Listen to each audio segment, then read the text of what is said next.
ना संघर्ष ना तकलीफ तो क्या खाक मजा है जीने में।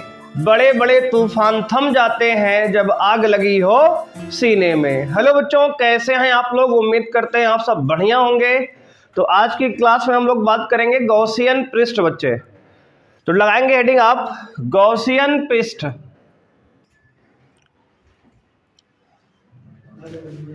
गॉसियन पृष्ठ यानी कि गॉस सरफेस। Gauss surface. बच्चों गॉस सरफेस क्या होता है तो ध्यान रखेंगे।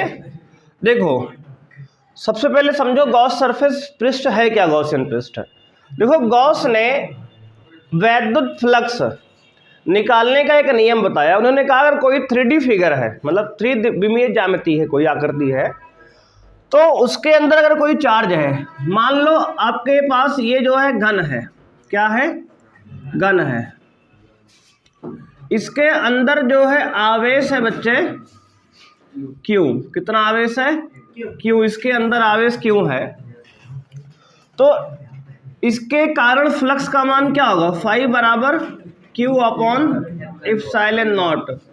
यानी कि इन्होंने कहा, गॉस ने कहा, गॉस अंकल ने क्या कहा कि अगर कोई बंद आकृति है, बंद आकृति मतलब त्रिविमीय आकृति है और उसके अंदर आवेश Q है।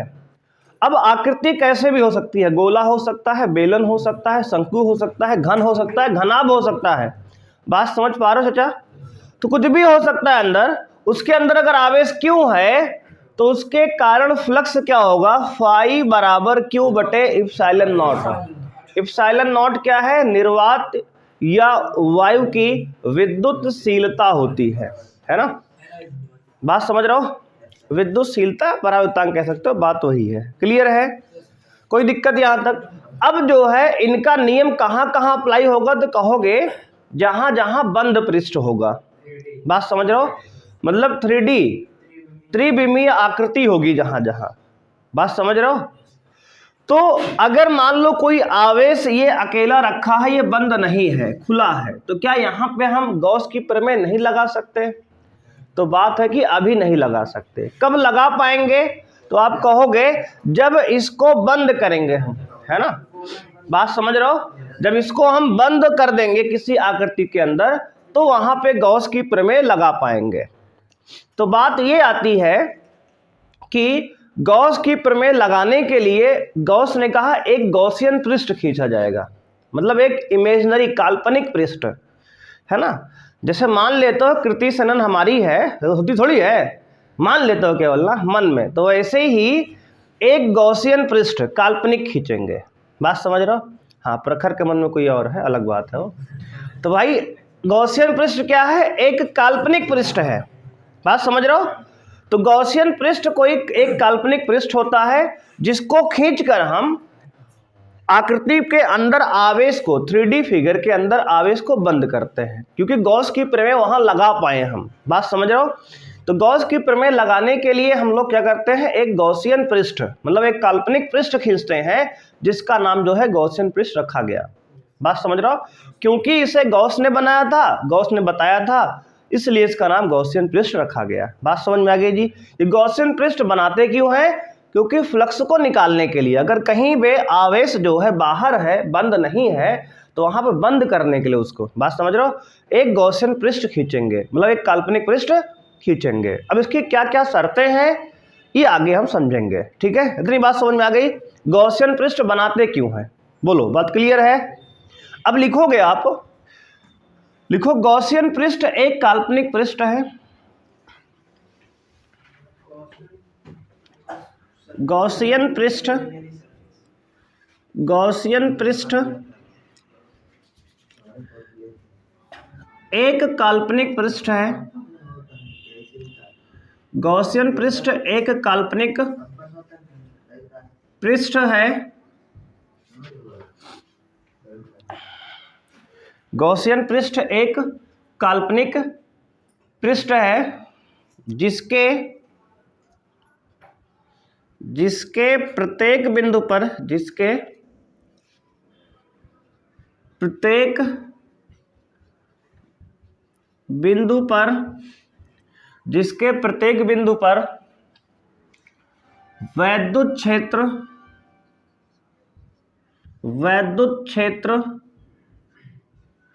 का मान समान होता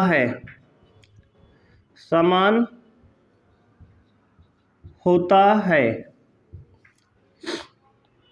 तथा इससे निर्गत फ्लक्स, निर्गत में निकलने वाला, ठीक है, इससे निर्गत फ्लक्स क्षेत्रफल या कह सकते हो पृष्ठ के अभिलंबवत होता है तथा इससे निर्गत फ्लक्स पृष्ठ से अभिलंबवत होता है।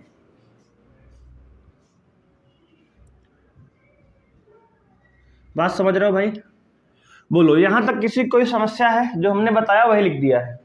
हमने कहा गॉसियन पृष्ठ एक काल्पनिक पृष्ठ है जिसके प्रत्येक बिंदु पर, मतलब गॉसियन पृष्ठ के प्रत्येक बिंदु पर वैद्युत क्षेत्र का मान समान होता है तथा इससे निर्गत फ्लक्स पृष्ठ से अभिलंबवत होता है।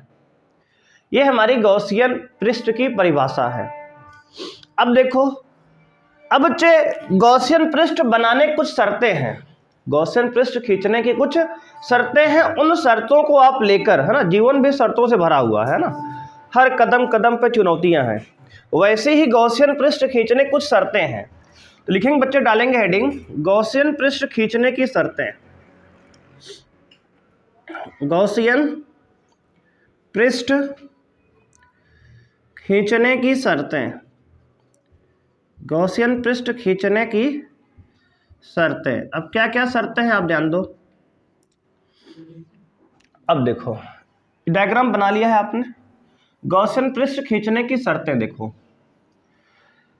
पहली शर्त भाई ये है कि गॉसियन पृष्ठ जब आप खींचोगे तो आवेश के अनुदिश यह सममित होना चाहिए।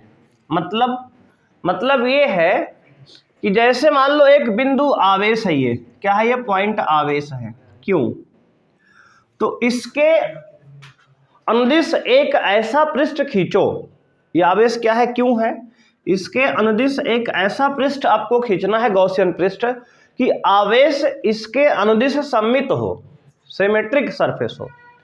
तो बच्चे देखो, एक पृष्ठ इसमें खींचेंगे हम गोलाकार, कैसा, ये वृत्त दिख रहा है आपको लेकिन वृत्त नहीं, गोला है ये, ठीक है, फुटबॉल जैसे शेप का है, ये गोला है, ठीक है, गोलाकार बनेगा।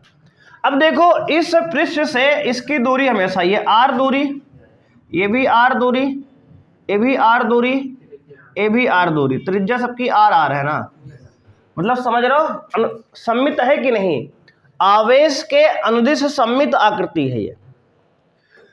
आवेश से समान दूरी पर, आवेश से पृष्ठ की दूरी यहां भी समान है, यहां भी समान है, यहां भी समान है, यहां भी समान है, हर जगह समान है। तो पहली कंडीशन यही है हमारी, पहला नियम क्या है खींचने का,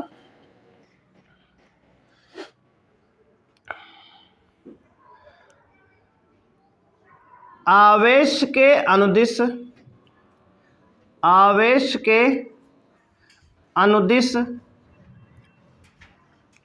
गॉसियन पृष्ठ सममित होना चाहिए,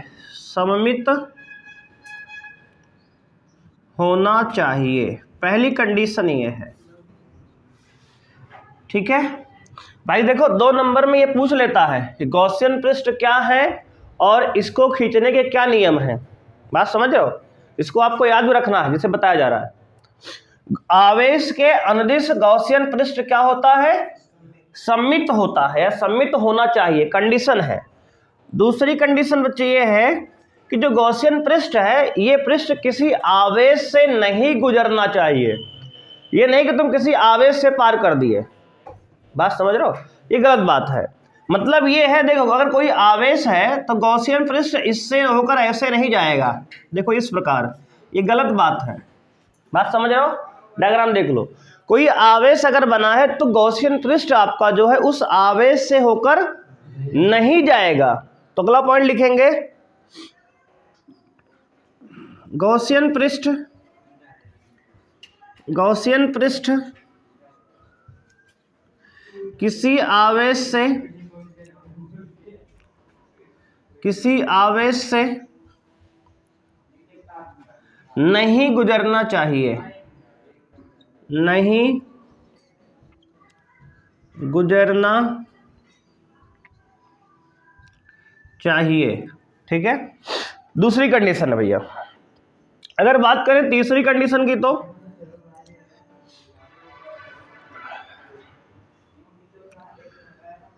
लिखेंगे गॉसियन पृष्ठ, गॉसियन पृष्ठ पर वैद्युत क्षेत्र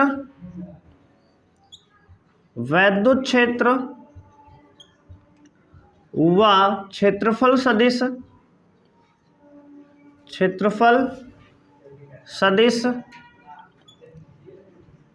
के बीच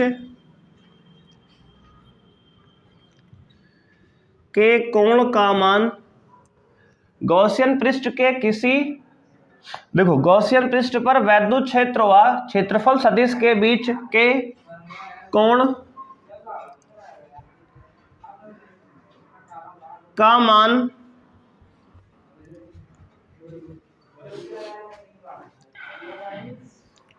0 डिग्री, 90 डिग्री, 180 डिग्री हो सकता है, हो सकता है।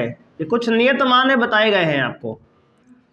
आपको ऐसा पृष्ठ खींचना है, ध्यान से सुनो बात को, आपको ऐसा पृष्ठ खींचना है जिस पर वैद्युत क्षेत्र यानी ई, क्षेत्रफल सदिश यानी ए, इनके बीच का जो एंगल होगा हमेशा 0 हो या फिर 90 हो या फिर 180। ऑब्लिक लगा लो यहाँ, मतलब इनमें से एक हो सकता है।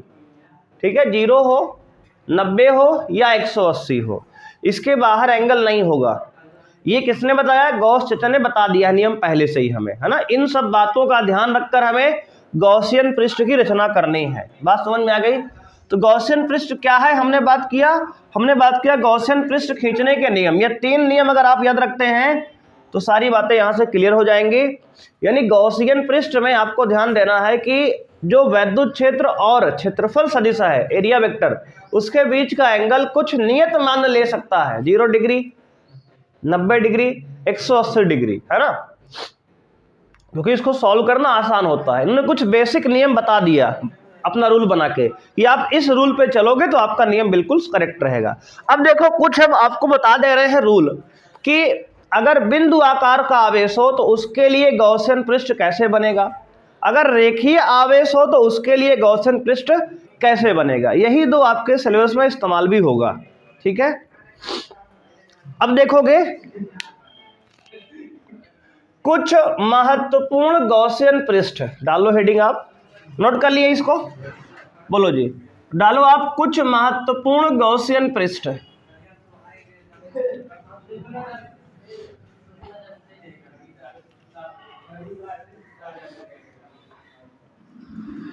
कुछ महत्वपूर्ण गॉसियन पृष्ठ।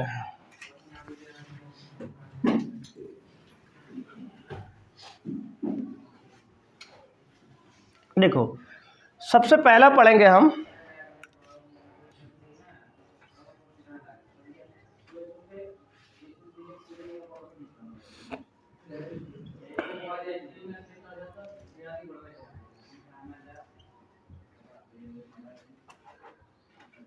देखो पहला डाल लो हेडिंग आप इसमें, बिंदु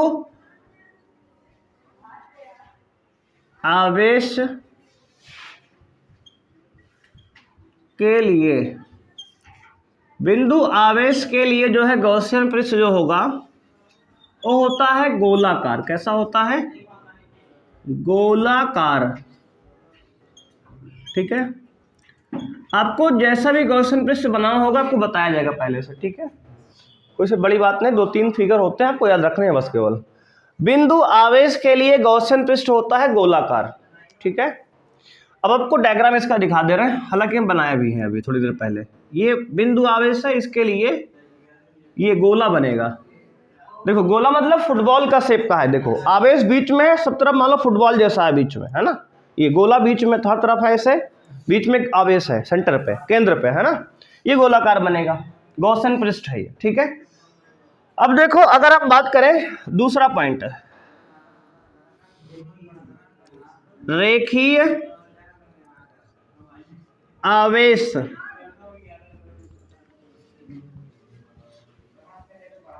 के लिए, बच्चे रेखीय आवेश के लिए जो हमारा जो है गॉसियन पृष्ठ होगा बेलनाकार होगा। क्या होगा? बेलनाकार। बस यही दो आपको समझना है, इसी में पूरा सिलेबस चैप्टर आपका हो जाएगा। देखो अगर मान लो इस प्रकार कोई आवेश है, रेखीय आवेश है, मान लो एक लंबाई पर आवेश वितरित है इस प्रकार, किसी रॉड के क्षण के लंबाई पर अगर आवेश इस प्रकार वितरित है तो उसके लिए हम गॉसियन पृष्ठ कैसा बनाएंगे? तो हम कहेंगे भाई इसके लिए हम लोग गॉसियन पृष्ठ जो बनाएंगे बेलनाकार, ठीक है ना। कैसा बनाएंगे? बेलनाकार गॉसियन पृष्ठ बनेगा। ये क्या बनेगा? बेलनाकार।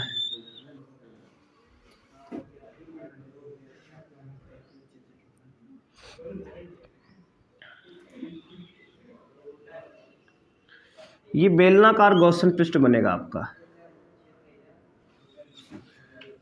ठीक है। ये तो बेलनाकार बनाना होगा आपको, ये बातें आपको ध्यान देना है।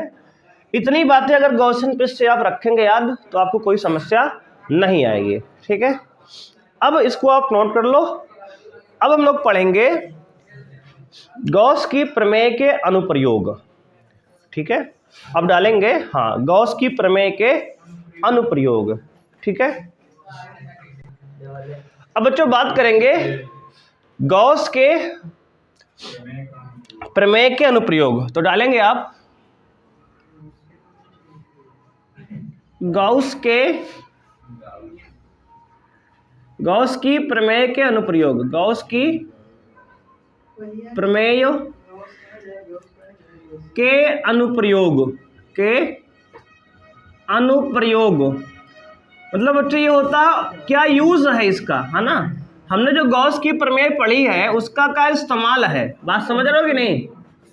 पूछते हैं ना ये गॉस की प्रमेय इस्तेमाल कहाँ होगी, तो देखो बच्चे इस्तेमाल कहाँ होगी।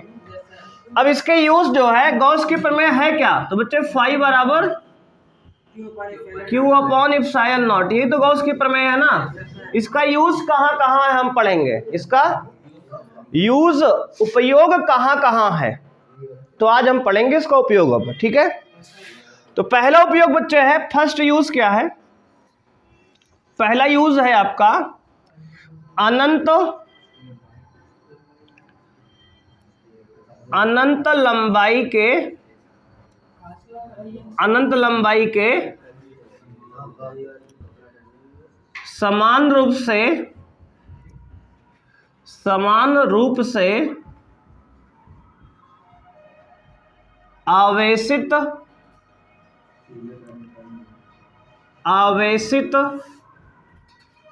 सीधे तार के कारण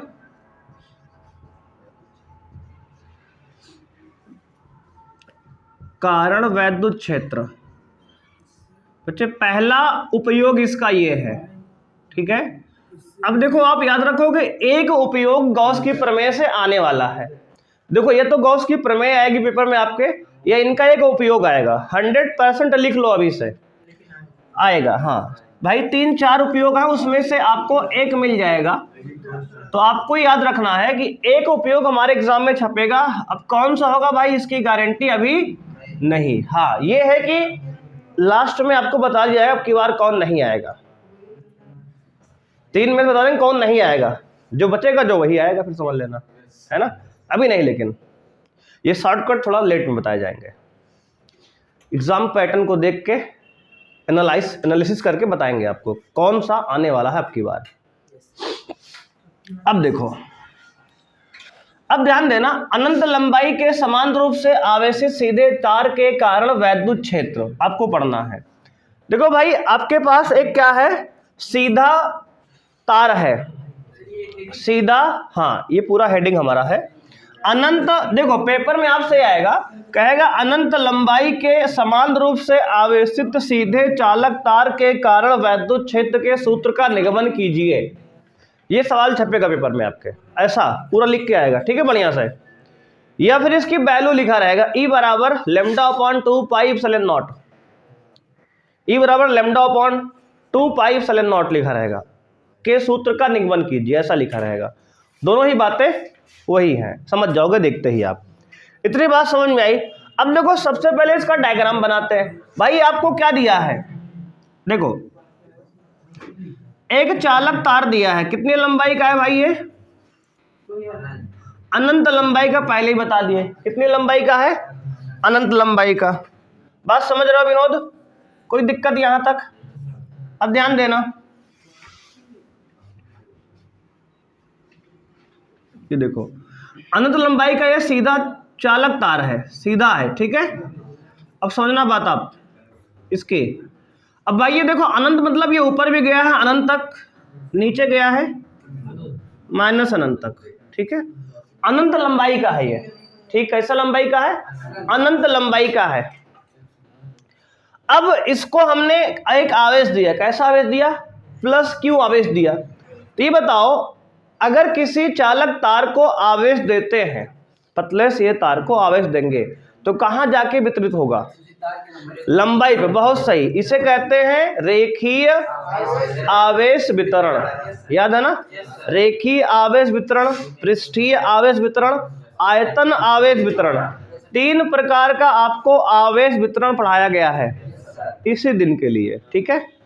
आज इसका काम आएगा, अब तीनों काम आएगा, एक का नहीं, आगे चलकर रेखीय, पृष्ठीय, आयतन आवेश वितरण तीनों काम आने वाला है इसी चैप्टर में। लगातार 2-3 दिन यही पढ़ेंगे हम, ठीक है।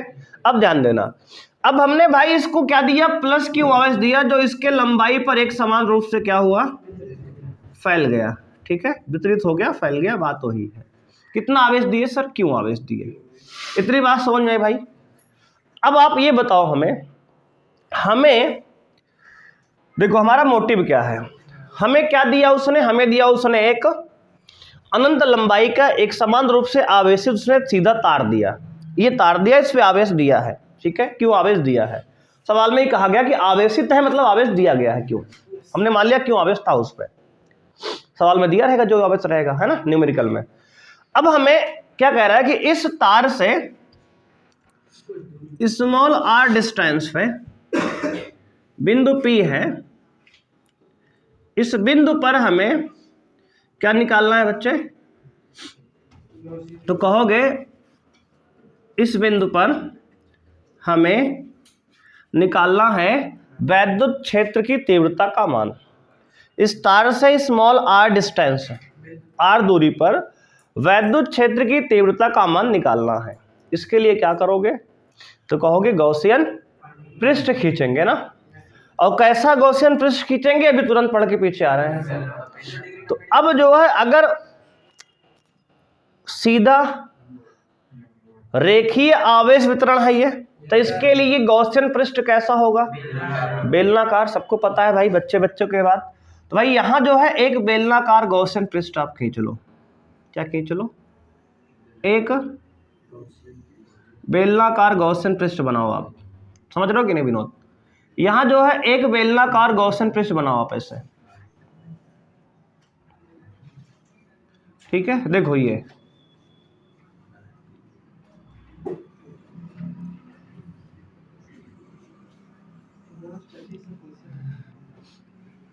समझ रहे हो, एक बेलनाकार गॉसियन पृष्ठ बनाओ इस तरह। ये कैसा पृष्ठ है भाई, काल्पनिक है, पहले बता चुके हैं ना ये बात, ये काल्पनिक है और बेलनाकार गॉसियन पृष्ठ है, ये हमने बना लिया बेलनाकार गॉसियन पृष्ठ। बोलो यहां तक कोई दिक्कत है भाई, कोई समस्या है? इसकी त्रिज्या हमने r ही रखा, क्यों? क्योंकि उसने r दूरी पर पूछा था। तो जिस बिंदु पर उसने तीव्रता पूछा है उस बिंदु को हमने उतने त्रिज्या लेकर हमने क्या खींचा, एक गॉसियन पृष्ठ खींच लिया। अब आप ये बताओ हमें कि इस बेलन पर कितने पृष्ठ हैं, कितने पृष्ठ बन रहे हैं, इस बेलन पर कितने पृष्ठ बन रहे हैं, बोलो आप। इस बेलन पर कितने पृष्ठ हैं? तो कहोगे सर इस बेलन पर 3 पृष्ठ हमें दिख रहे होंगे। एक पृष्ठ आपका ये वाला होगा ऊपर, ये वाला पृष्ठ, एक पृष्ठ ये वाला होगा, और एक पृष्ठ जो है आपका ये होगा वक्र पृष्ठ।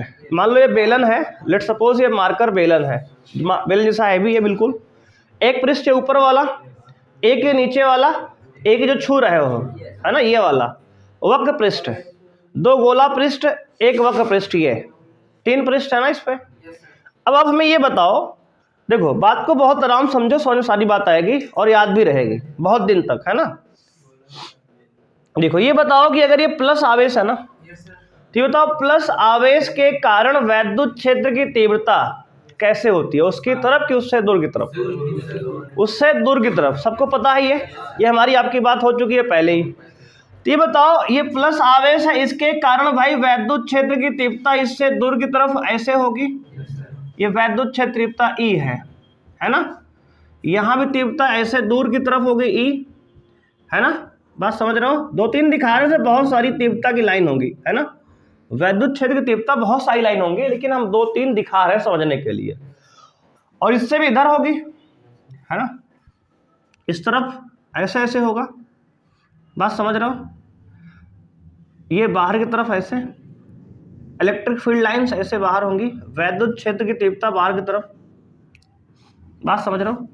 प्लस आवेश है तो ये आवेश देखो, ये रॉड है, इस पर आवेश पूरा फैले हैं, तो इससे वैद्युत क्षेत्र, वैद्युत बल रेखाएं इससे बाहर इधर इधर इधर उधर, है ना, हर तरफ देखो, हर तरफ निकल रही है। बेलन मान लो रॉड है, तो इससे वैद्युत बल रेखा थोड़ा फील करो, केवल इधर और इधर नहीं है, बोर्ड के बाहरों हैं, बोर्ड को पीछे भी हैं, ऐसे भी हैं, ऐसे भी है। बात समझ रहे हो ना? ये है रेखीय आवेश। वैद्युत बल रेखाएं इधर इधर इधर इधर, ऐसे तिरछा, ऐसे आड़ा टेढ़ा सब है। बात समझ रहे हो कि नहीं? इससे लंबवत बाहर की तरफ जहां जहां निकल रही है। बात समझ रहे हो? ये वैद्युत बल रेखाएं हैं, थोड़ा फील करो इस बात को। डायग्राम ऐसे दिख रहा है बस तुम्हें लग रहा है कि इधर इधर केवल है, बस ऐसा नहीं है, हर तरफ है भाई। बात समझ रहे हो ना? क्योंकि बोर्ड में तो ऐसे ही बनेगा ना, 3D शेप तो बनेगा ना इस बोर्ड पे। समझ में बात आ रही कि नहीं आ रही है? अब चलो आगे।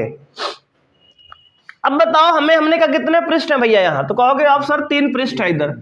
एक पृष्ठ ये पृष्ठ, इसको नाम दिए 1, इसको नाम दिए 2, इसको नाम दिए 3। 3 पृष्ठ है यहाँ पे। इतनी बात समझ में आई? कितने पृष्ठ हैं? 3।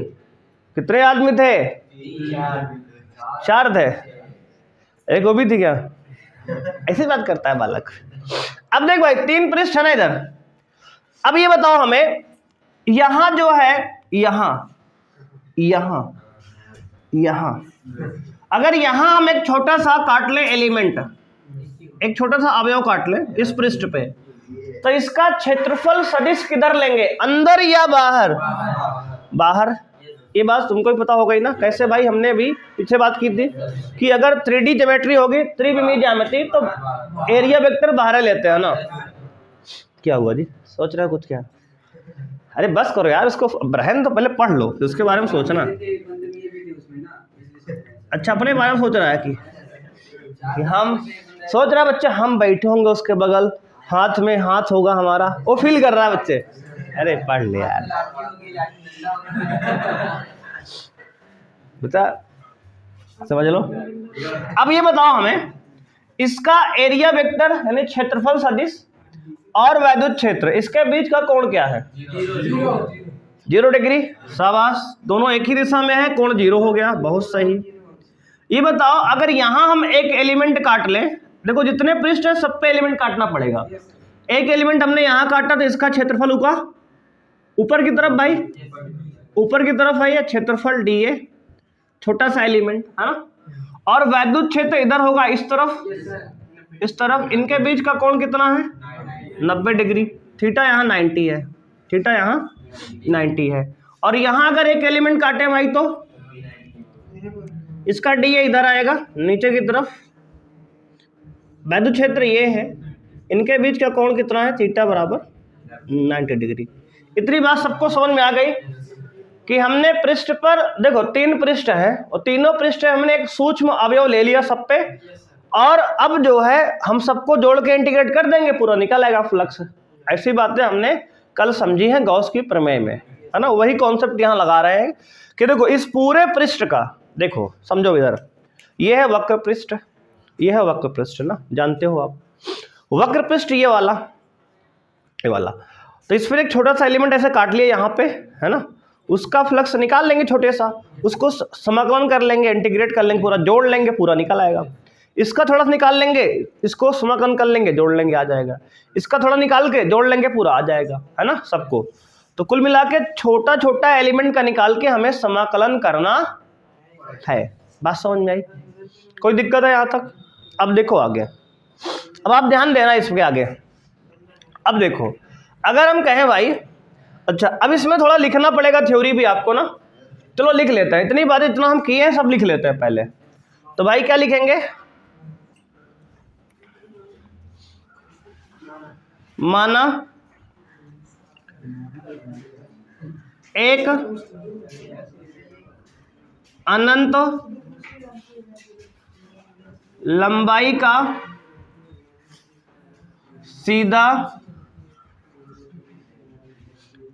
आवेशित, अच्छा देखो अगर 4 नंबर में डेरिवेशन आ रहा है तो 1 नंबर ये लिखने का होता है डायग्राम, 1 नंबर जो फिगर बनाने का होता है, नामकरण करने का, और 2 नंबर का डेरिवेशन होता है। सबका स्टेप मार्किंग है ना, ये नहीं केवल आपने डेरिवेट कर दिया बस तो पूरा नंबर नहीं मिलेगा।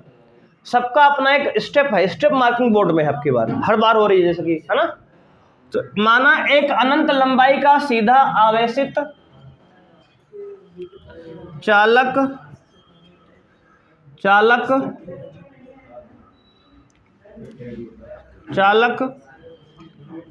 तार है, बात समझ रहे हो भाई। माना एक अनंत लंबाई का सीधा आवेशित चालक तार है जिस पर आवेश Q एक समान रूप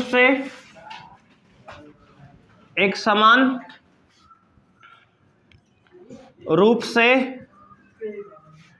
वितरित है। देखो जो जो आपने डायग्राम बनाया वही लिखना है बस, वो लिखना बहुत आसान होता है। जिस पर आवेश Q एक समान रूप से वितरित है, ठीक है।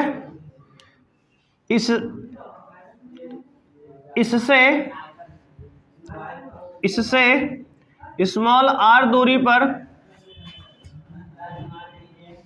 हमें वैद्युत क्षेत्र की तीव्रता का मान ज्ञात करना है।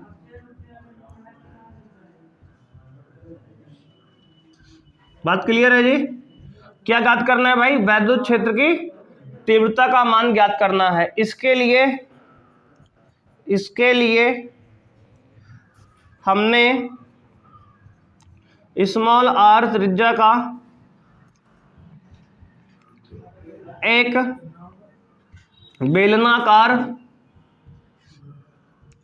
बेलनाकार गॉसियन पृष्ठ खींचा।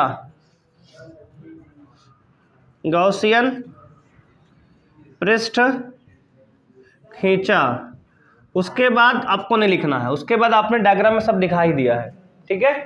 इतनी बात आप लिख दोगे कम से कम। बात समझ रहे हो ना जी? बोलो कोई दिक्कत यहाँ तक हुई? इसको नोट कर लो, इसको मिटाएंगे हम, उसके बाद डेरिवेशन स्टार्ट करेंगे, ठीक है। ये आपकी थ्योरी है, इसको आपको समझना है, याद और नहीं करना है जी। ये सारी बातें आप देखकर डायग्राम, जब याद दिमाग में डायग्राम रहेगा आपके ना, देखो याद करने का तरीका क्या है, इसका डायग्राम दिमाग बैठा लो, और दिमाग में डायग्राम बैठ गया ना, लिखना को ना खुद सीख लोगे क्या है। ठीक है ना, नोट कर लिए भाई, बोलो जल्दी बनाओ स्पीड में आप।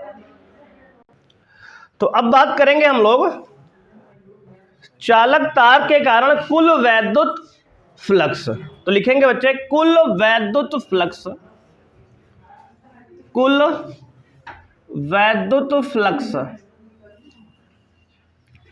कुल वैद्युत फ्लक्स होता है हमारा क्या, तो आप कहेंगे सर कुल वैद्युत फ्लक्स हमारा होगा फाई नेट बराबर φ1 प्लस φ2 प्लस φ3। समझो क्यों भाई, φ1 ये है पृष्ठ 1 के कारण फ्लक्स, φ2 है ये पृष्ठ 2 के कारण फ्लक्स, φ3 है ये पृष्ठ 3 के कारण फ्लक्स। बात समझ रहे हो, 3 पृष्ठ है ना, तो 3 बार जोड़ेंगे, इसका फ्लक्स अलग, इसका फ्लक्स अलग, इसका फ्लक्स अलग। अब देखो सबके लिए फ्लक्स का फॉर्मूला लिखते हैं भाई, तो कहेंगे देखो ये असामान्य वैद्युत क्षेत्र है ना, क्योंकि इधर वैद्युत क्षेत्र अलग है, इधर अलग है। समान देखो परिमाण समान लेकिन दिशा विपरीत है, तो ये भी असमान में ही काउंट होगा, बताए थे कल भी ये बात हम। तो अब देखो फ्लक्स का फॉर्मूला हम लोग बेसिक क्या जानते हैं, फ्लक्स बराबर E dot A, E dot A होता है ना, ई डॉट ए ये बताया गया ना, E vector dot A vector होता है फ्लक्स का फॉर्मूला, है ना। अगर असमान रहेगा तो इंटीग्रेट भी लगाएंगे साथ में, समाकलन का निशान लगाएंगे, क्योंकि सबको जोड़ना भी तो पड़ेगा। तो भाई इसका फ्लक्स क्या होगा, तो कहोगे फाई नेट बराबर इंटीग्रेट क्लोज्ड, बंद पृष्ठ है इसलिए ई डॉट डी ए, ठीक है, प्लस पहले पृष्ठ के लिए और integrate closed E dot D A, क्योंकि छोटा छोटा एरिया है ना, पूरा समाकलन कर देंगे निकाल के, और plus closed integration E dot, ये पृष्ठ 1 का, ये पृष्ठ 2 का, ये पृष्ठ 3 का, यहाँ लिख दे रहा है 1 2 3, मतलब 1 पृष्ठ 1 का, 2 का, 3 का। तो यहाँ ऐसा ना लिखो, नहीं थोड़ा इसका मीनिंग अलग निकलेगा मैथ में, मैथ मत लगाना यहाँ भाई, ये पृष्ठ 1 है ना, ऐसा लिख दो, ये पृष्ठ 1 का है, ये पृष्ठ 2 का है, ये पृष्ठ 3 का है। बात समझ रहे हो, तो क्या आएगा ई डॉट डी ए, है ना, पृष्ठ 1 पृष्ठ 2 पृष्ठ 3 लिख दिए, क्योंकि नंबर 1 2 मतलब लिमिट लग समझ लोगे उसको, गलत भी मतलब हो जाएगा उसका। अब देखो फाई नेट क्या है, तो कहोगे भाई अगर डॉट हटाएंगे कितना एंगल आएगा इसका, पृष्ठ 1 का एंगल कितना है, देखो पृष्ठ 1 का एंगल डी ए और ई के बीच 90 डिग्री है, तो यहाँ लिखेंगे E D A cos 90, E D A cos 90 degree. देखो डॉट हटाएंगे तो ई डॉट ए क्या होता है, ई ए कॉस थीटा, कॉस 90 आएगा, है ना।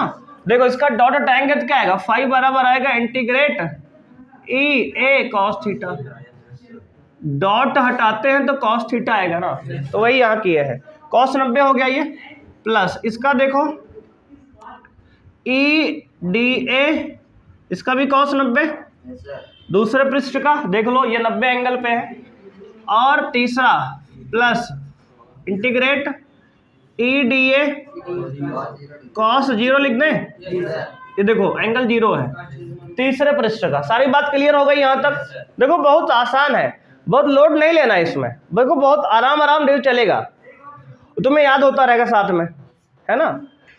चीजें बिल्कुल क्लियर रखो। देखो मेन उद्देश्य है कि आप डायग्राम को दिमाग बैठा लो बस, और सर जिसको पहले से बैठाए हैं उसको बगल कर दो भाई कुछ दिन के लिए, है ना, साइड में कर दो, है ना, एक कोने में बैठा दो, है कि नहीं। बस अब देखो ये 0 हो जाएगा, कॉस 0 का मान 0, ये पूरा 0 हो जाएगा 0, और प्लस इसका क्या हो जाएगा भाई, ई डी ए कॉस 0 का मान 1 होता है, ठीक है ना। तो आपका नेट फ्लक्स क्या आ गया यहाँ, फाई नेट ई इंटीग्रेट ई जो है ई डी ए, इतनी बात समझ में आई जी, बोलो कोई दिक्कत है यहाँ तक। यहां तक समझने में कोई समस्या है? बताओ आप। मामला क्लियर, बिल्कुल कूल है। ये बताओ हमको, अगर ई इलेक्ट्रिक फील्ड, इस बिंदु पर इलेक्ट्रिक फील्ड तो एक समान है ना, इस बिंदु पर केवल, तो बाहर कर सकते हैं इसको समाकलन सिद्धांत से। तो ई बाहर कर लिए, इंटीग्रेट डीए। ये बताओ कौन सा पृष्ठ है? तीसरे पृष्ठ का है। तीसरे पृष्ठ का अगर हम डीए डीए डीए डीए जोड़ेंगे तो क्या मिलेगा? पूरा ए मिलेगा, यानी कि वक्र पृष्ठ मिलेगा बेलन का। ये बताओ हमें बेलन के वक्र पृष्ठ का सूत्र क्या होता है? कौन बताएगा? 2 पाई आर एच होता है। 2 पाई आर एच होता है। इतनी बात समझते हो भाई? 2 पाई आर एच।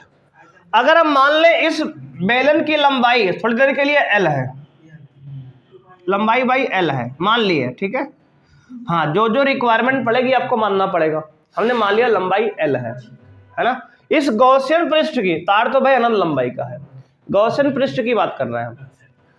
तो यहाँ पे बेलन का वक्र पृष्ठ क्या हो जाएगा? तो कहोगे बेलन का वक्र पृष्ठ होता है 2 पाई आर एच। ये फॉर्मूला होता है ना, ये हम लोग 10 में पढ़ के आए हैं, 9 में, है ना। जिसको नहीं याद भाई याद करे, है कि नहीं। अब देखो इंटीग्रेट डीए, देखो समाकलन डीए डीए डीए डीए करोगे ए आएगा। ए माने बेलन का वक्र पृष्ठ, जिसकी वैल्यू है 2 पाई आर एल। यहाँ के हिसाब से, यहाँ के हिसाब से एच की जगह एल लिखे हैं, तो ये लिखना पड़ेगा। किसको? सभी लोग सहमत हो इस बात से?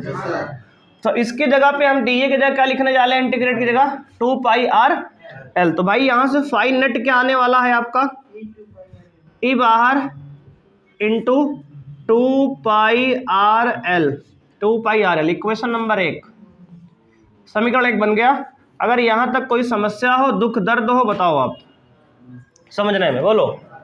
मामला क्लियर यहां तक का है? देखो आसान बात चल रही है, बिल्कुल एकदम आराम से बिना लोड लिए समझो, बातें समझ में आएंगी। और इसको आपको धीरे धीरे पचाओ भी बात को, है ना, डाइजेस्ट भी करो, जरूरी है ये बातें, क्योंकि यहीं आपको याद भी हो जाए। मैक्सिमम बातें यहाँ याद रहे, घर जाके 1-2 बार रिवाइज करो, एकदम दिमाग में बैठ जाए बात, है ना। क्योंकि अभी बाद में दिक्कत आएगी, कहोगे आप 150 डेरिवेशन सर हो गए, कैसे याद करें? तो पहले ही बता दे रहे हैं, आराम आराम याद करो, अभी बताया जा रहा है, तैयार करो इसको। ऊपर नोट कर लिए, मिटा ले। क्यों जी? ऊपर का स्टेप 2-3 स्टेप नोट हो गया यहाँ तक का। देखो यहाँ तक आप नोट कर लो, पहले इतना मिटाएंगे पहले, क्योंकि अब नीचे जगह नहीं रहेगी। इतना मिटाएंगे, ऊपर बताएंगे अब इसके बाद। हो गया भाई? बात समझ रहे हो? और नीरज क्या हाल है? ठीक है? बहुत शांत हो, क्या हुआ? तो उसने आज फोन नहीं उठाया तुम्हारा? अच्छा, इससे अभद्र लौंडे कहाँ से आते हैं?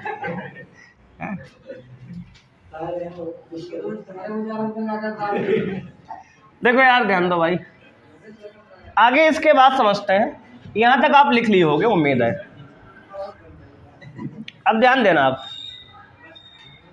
अब लगाएंगे इसके बाद गॉस की प्रमेय से। भाई गॉस की प्रमेय क्या है? गॉस की प्रमेय से, तो भाई गॉस की प्रमेय क्या है? तो आप कहोगे सर गॉस की प्रमेय हमारी है फाई बराबर क्यू अपॉन इप्सिलॉन नॉट, होती है ना। अब बताओ, हमने पढ़ा है, हम जानते हैं रेखीय आवेश घनत्व, रेखीय आवेश घनत्व आपको हम बताए हैं, ये बात बताई गई है ना। लेम्डा बराबर क्यू बाई एल, बहुत सही, लेम्डा बराबर क्यू बाई एल। बोलो बात समझ में आई?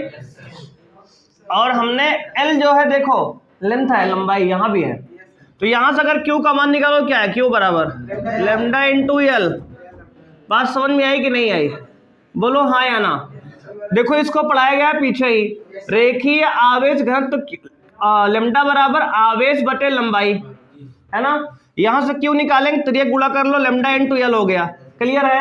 अब इस क्यू का मान इसमें रख दो गॉस की प्रमेय में, तो फाई बराबर क्या आएगा? Lambda into L upon epsilon not, equation number 2। बोलो बात समझ में आई भाई? कोई समस्या किसी को यहां तक? अब देखो समीकरण 1 और समीकरण 2, देखो दोनों में LHS बराबर है। यहाँ का होगा नेट है, नेट माने कुल फ्लक्स होता है, फ्लक्स ही लिखा है भाई दोनों, ठीक है, दोनों बराबर है ना। अगर समीकरण 1 और समीकरण 2 का LHS बराबर है तो इसका RHS भी बराबर होगा। या फिर ऐसा कह दो कि इसमें फाई का मान समीकरण 1 से 2 में रख दो लाके। बात समझ रहे हो? दोनों ही बात वही है ना। तो लिखेंगे बच्चे यहां से, इसको मिटा लेना आप। देखो इसके बाद क्या लिखेंगे, इसके बाद लिखेंगे इप्सिलॉन नॉट है ये, समीकरण 1 से फाई का मान समीकरण 2 में रखने पर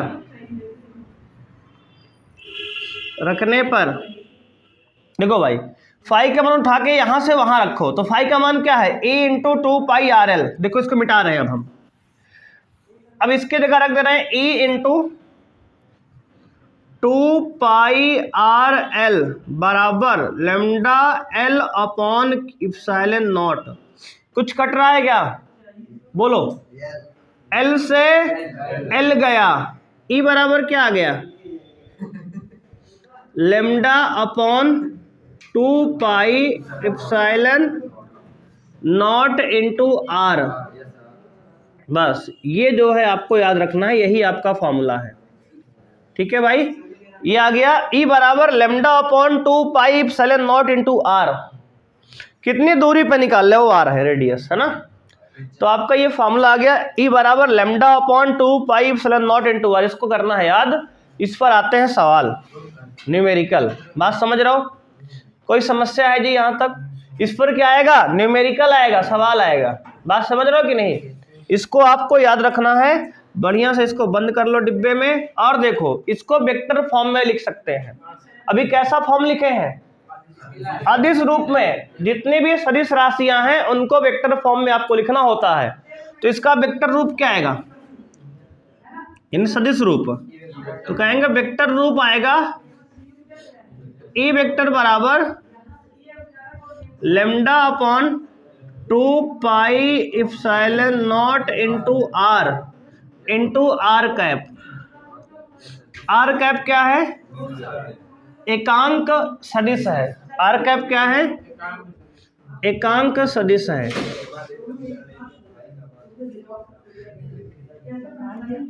मतलब देखो इसका डायग्राम में देख लो कैसे है। R की डायरेक्शन में एकांक सदिश है, R कैप ये है। R की डायरेक्शन में एकांक सदिश उधर, देखो ऐसे दिखाना डायग्राम में, ये एकांक सदिश है। वेक्टर फॉर्म में ये है, अदिश रूप में ये है। न्यूमेरिकल में इस्तेमाल ये करेंगे। अगर मान लो पूछ लिया वेक्टर फॉर्म क्या होगा इसका, तो R कैप लगा के, R कैप की वैल्यू 1 होती है जी। इसका एकांक सदिश मतलब एकांक वेक्टर है, इसका मैग्नीट्यूड, इसकी वैल्यू तो 1 है, लेकिन दिशा देने के लिए इस्तेमाल हो रहा है ना। बताया था इसका काम जैसे अगुआ का शादी में होता है ना। शादी में अगुआ होता है ना एक ठो, जो शादी ब्याह कराता है, क्यों जी, समझ रहे हो ना? वही काम इसका होता है। ससुरा गाली बहुत खाता है ना, जैसे अगुआ गाली खाता है। शादी कराने के बाद क्या होता है? लड़की पक्ष लड़के पक्ष दोनों तरफ से गाली खाता है। लड़की कहती है हमें फंसा दिया, लड़का कहता है हमारा जीवन झंड कर दिया, है ना। तो ये चलता रहता है इधर, कोई दिक्कत नहीं इधर, ठीक है ना। बोलो यहाँ तक बात समझ में आई भाई? कोई दिक्कत है तो इसको आप नोट कर लो। आज की क्लास में हम लोग इतना ही करेंगे, ठीक है बच्चे। मिलते हैं नेक्स्ट क्लास में बच्चे। थैंक यू, बाय, जय हिंद।